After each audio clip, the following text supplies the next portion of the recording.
Listen, one December morning in 1929, thousands of angry women surrounded a colonial office in eastern Nigeria and told the British government something no one expected to hear. "We are not afraid of you." What happened next would change history. People call it the Aba Women's Riot, but what happened was bigger than a riot. It was a movement, a revolt, a story of courage that still inspires today.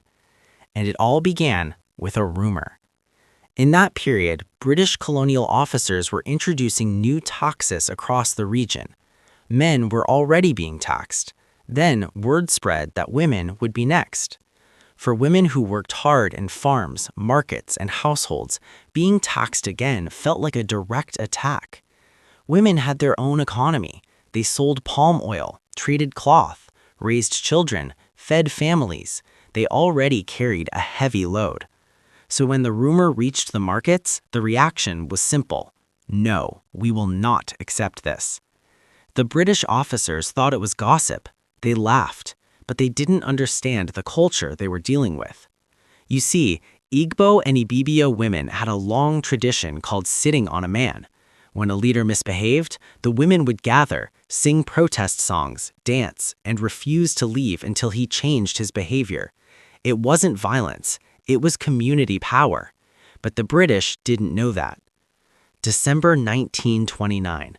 From village to village, the news spread like fire. Women left farms. Women closed their market stalls. Women gathered in groups. First hundreds, then thousands. They marched to the native court in Iloko. They sang, they chanted, they danced, they demanded answers. And suddenly, what looked like just women making noise became the largest anti-colonial protest in West Africa at that time. At first, the colonial officers were confused. Why are they so angry? Why won't they go home? Where are their husbands? They didn't understand that the women were leaders in their own right. They didn't need husbands to speak for them. They didn't need permission. Then something huge happened. One of the warrant chiefs tried to escape. The women blocked him. He fired shots. People panicked. The situation exploded. More women arrived from more towns. Aba, Owerri, Calabar, Umuahia. More than 10,000 women were now involved. Some estimates say up to 25,000. They surrounded colonial buildings. They sang all day. They slept in groups at night. They refused to move. Their goal was clear: end the unfair taxes, remove corrupt chiefs, stop the disrespect. But the British government didn't see a peaceful protest. They saw a threat. When the women pushed down fences and broke into the stores, the British panicked. They ordered soldiers to open fire. Women died. Others were injured. But nobody ran. Instead, more came. Imagine that. Unarmed mothers, traders, farmers, facing rifles and staying. Because sometimes courage is louder than bullets. Days passed. Tension grew. Finally, the colonial administrators realized something. These women were not going to stop. They couldn't arrest all of them. They couldn't scare them. So the government backed down.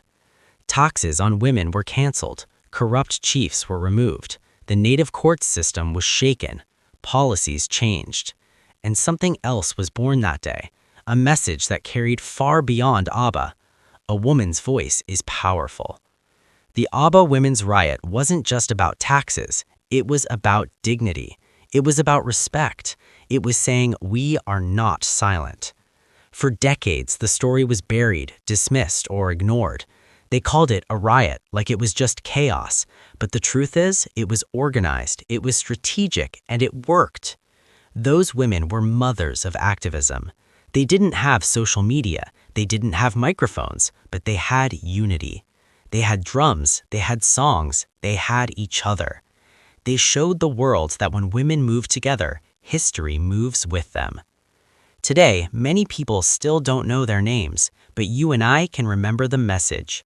Never underestimate the power of ordinary people, especially women, who decide they've had enough. So the next time someone tells you that one voice can't make a difference, think of December 1929. Think of villages filled with songs of defiance. Think of markets standing still. Think of women with bare feet on dusty roads refusing to be silent. They didn't wait for permission. They didn't wait for leaders. They became the leaders. And in the end, they won. This is not just history. It's a reminder. Speak up, stand firm, and never forget the story of the women who shook an empire, starting in Aba.